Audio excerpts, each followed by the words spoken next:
Mimi bora nisimpate na segere ya mtu. Bibi yangu as long as anapepetwa na MP and we are making money. So unaona tumemwaga materials za kujenga. We are good to go. And I'm like, what? Who does that? Kuna marriage inababa mafala ama hivyo ndivyo watu wanashinda wakisema. Wacheni niwaambie, marriage, this is the bitter truth, marriage inababa mabibi wa pili. As a first wife, it's either just ule watoto wako ama utafute pesa.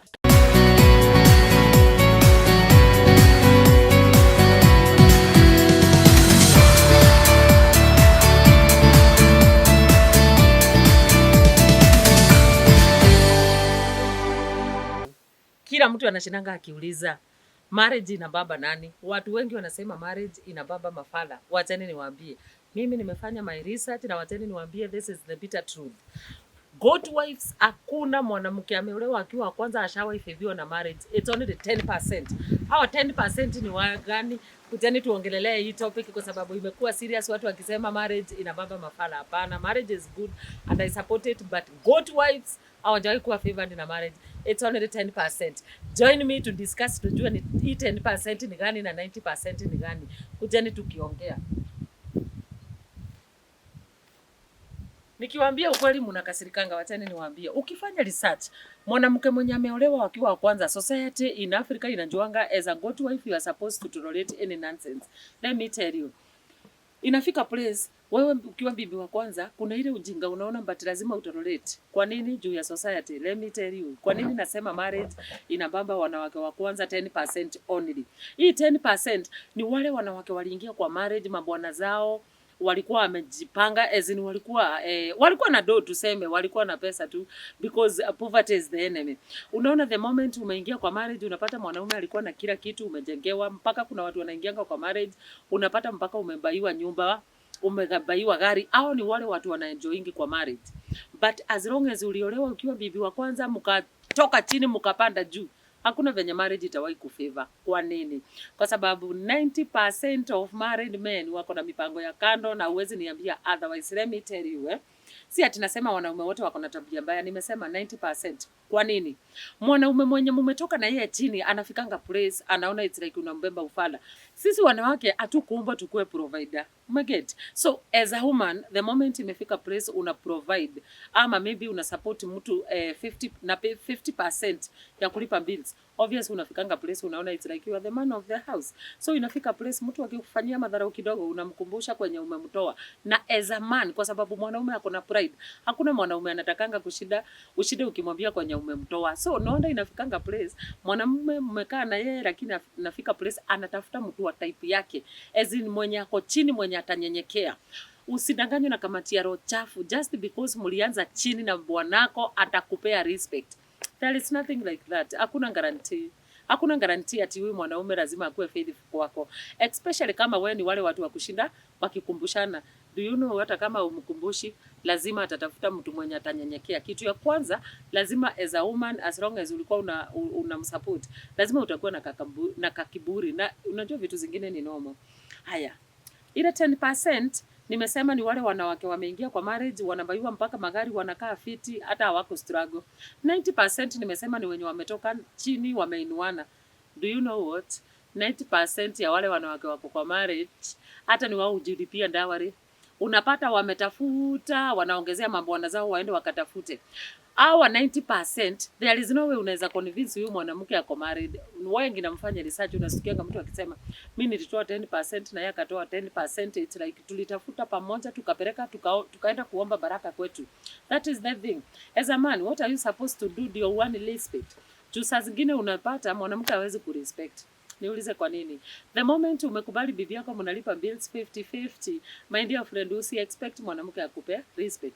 At least as a man, lipa 70 ama 80, bibi akusaidia na 20% ama 30%, kwa sababu ikifika place mwanamke ana feel it's like she is the man of the house.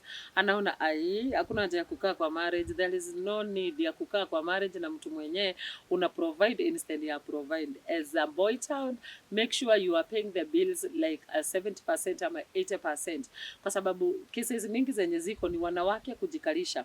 Na unanijua kwa nini wanawake wanajikalisha, na this is serious. Unapata bibi ya mtu wa kwanza anakaa kama jini. Bibi yako nyumba inakaa kama ya chizi.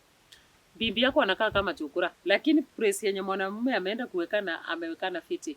Na let me tell you, second wives ndio wanaenjoyingi kwa marriage. Sikuwa nimewaambia second wives, mwanamke wote ameolewa akiwa kwa pili, marriage huwa inamfavor. Niulize kwa nini? Mwanamke wote anaolewa akiwa second wife, obvious anajuanga ni nini anataka. Kitu ya kwanza, first priority ni watoto wake. Kitu ya pili, alikuwa kwa relationship ingine ikafail. So huyu ni mtu mwenye amekuja akiwa na experience. Huyu ni mtu mwenye ako na experience ya kuhandle men. Huyu ni mtu mwenye alifail kwa relationship ya kwanza, so ako na experience. She is not going to make the same mistake. She is very sharp at this point. So naona unapatanga wanaume wamefika place anaona bibi wangu ananitesa. Unaenda unaoa bibi mwingine na marriage ina work. Kwa sababu kwa nini? Si ati yule mwanamke ako na password ya kuweka wanaume. It's only that ako exposed. Hataki kukulose kwa sababu atatolerate nonsense yako just because anajua ako na watoi. Hakuna bibi wa pili amefail kwa hiyo marriage ya pili. Watene niwaambie. Na unajua watu wanajifanyanga it's like my wife was very toxic. My husband was a narcissist. Let me tell you. No one is perfect. But it's only that kuna wenye wanakuanga worse. But bona marriage za pili zina work. Mwanaume wamekosana na bibi wa kwanza, mwanaume akaoa, marriage yake ika work. Bona ina work na ya kwanza ilikosa ku work. Si ati alikuwa bibi yake alikuwa failure ama bwana ya huyu alikuwa failure. Kwa sababu unapata watu wamepatana wawili, kila mtu ametoka kwa failed marriage. Mbona yao ina work? Kwa sababu kila mtu ako na experience from the previous relationship.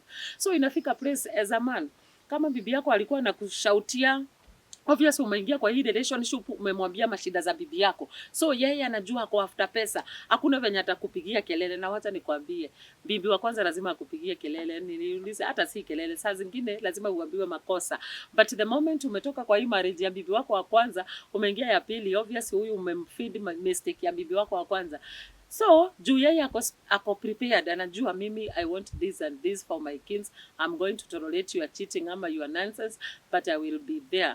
Na unajua once mumeingia kwa second marriage, nyinyi wote mmetoka kwa failed marriage, lazima itawaka. Si ati partners wetu wenu walikuwa wambaya. It's only that mko na experience na mtaki kuonyesha society mko na weakness. Kwa sababu once marriage ya kwanza imekosa kuwork, lazima hii nyingine ungangane iwork kwa sababu ya society. Na naona niliwaambia once umeoa bibi wa pili na bibi wako wa kwanza aligongwa nje, usiambie huyu wa pili, kwa sababu utapata hata yeye amegongwa.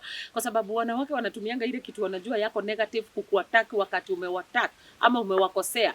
Mwanamke ataanza kukwambia si bibi wake wa kwanza aliumwa, maybe yako na kasoro ya kitanda. You see, so lazima ukue smart. Watene niwaambie, as long as you are mature enough, you know what you need. That's why marriage za pili zina work, na muache kujifanya ni kama partner zenu walikuwa mashetani.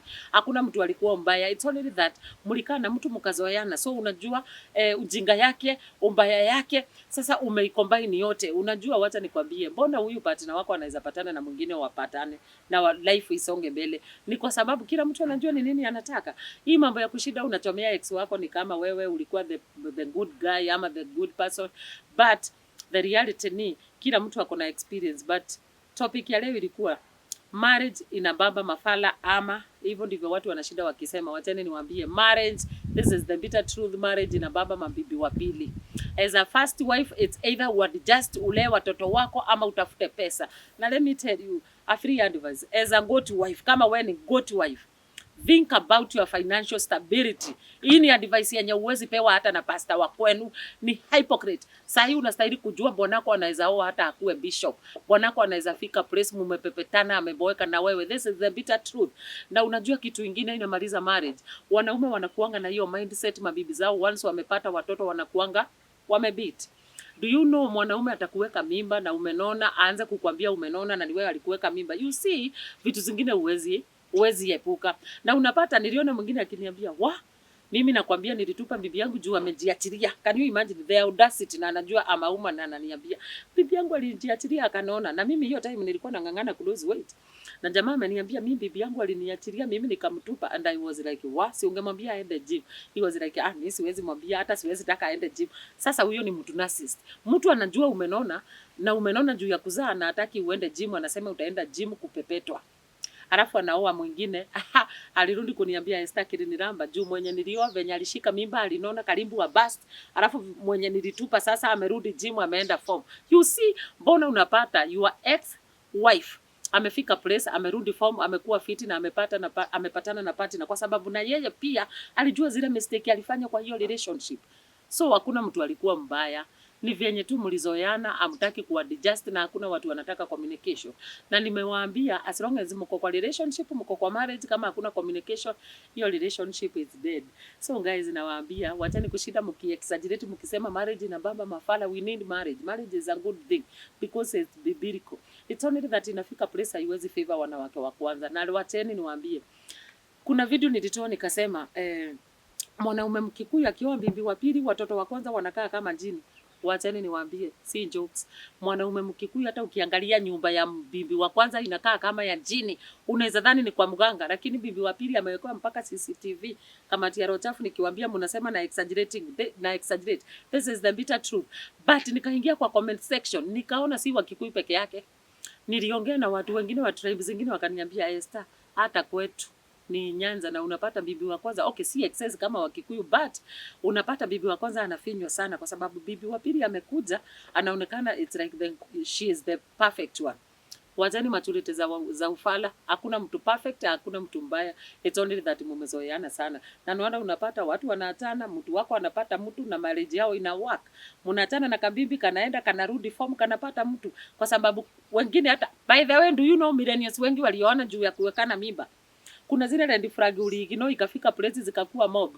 Uliolewa na mtu hata huko unampenda. Na unajua wale watu 10% bado wanafiviwa na marriage ni wale watu jambazi. Hawajawahi fall in love. Kuna mtu aliniambia Esther, ikifika place unafika place unapatana na jamaa unasikia ni kama una fall in love, quit. Kwa sababu yule mtu una fall in love kwake akupendi. Hiyo bado ni propaganda. For me, I believe in love, I believe in marriage, and I believe like a feeling inastahili kuwa both ways. Munapendana, alafu before uingie kwa marriage unastahili kujua your breaking point. Talk to your partner. Ambia partner wako ujue mimi hata kama tumeingia kwa marriage ikifika hapa amount, kuna zile nonsense huwezi tolerate. Ambia mtu breaking point. Before muingie kwa marriage unamwambia the moment you cheat ama the moment umefanya hivi. Do you know, nilishangaa kuona kuna watu wako sawa na mapartner wao wakicheat. Do you know, nilipatana na guy ni my friend wa kitambo, nikamuuliza are you okay with your wife cheating? Juu alikuwa ananiambia venye MP wako anapepeta bibi yake, akaniambia mimi bora nisimpate na segere ya mtu. Bibi yangu as long as anapepetwa na MP and we are making money. So unaona tumemwaga materials za kujenga. We are good to go. And I'm like, what? Who does that? Kuna wale watu hata partner zao wakicheat, they are okay with it. But nawaambianga hiyo ni red flag. The moment umeona mtu wako ako sawa ukicheat and she is still there, he is still there, hapo ni mulife. It's either she or he is cheating back, ama kuna kitu amekupangia. Hakuna mtu anakuanga okay with a cheating partner.